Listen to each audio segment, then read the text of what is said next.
A колку во историја на исламот бил многу важен овој езан. И кога кажам дека за овој езан луѓето давале крв и отпор. Најдобро го кажува еден турски научник кој сега е преселен на Рахмет, се викал Хоџа Тимурташ.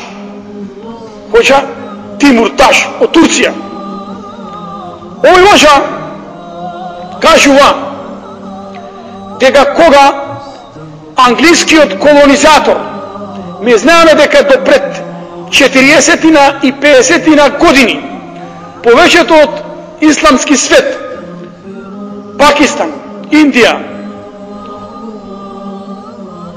Сирија, Либан, Египет, Мароко, Тунис и ред други земји, да не ги набројувам, сите тие биле колонизаторски земји, значи под власт на западни сили. Па вели овој Хоџа, во Пакистан британците кои биле колонизатори, значи окупатори, донесле одлука дека е забрането да се вика езан од минаре. И секој кој ќе викне езан ќе биде убиен. Ова го донесле британци во Пакистан кога владееле во нивно време. Тоа не цели 40 или 50 години. Во Исламабад, еден меѓу најпознати најголеми градови во Пакистан, џематот не можел да замисли да живее во место, а да не се вика езан. И денеска наши луѓе викаат, добре во Запад, економски све, меѓутоа не се слуша езан.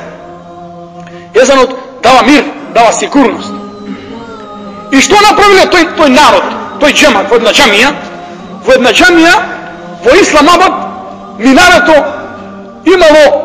минарето имало 85 степеници, 85 скали.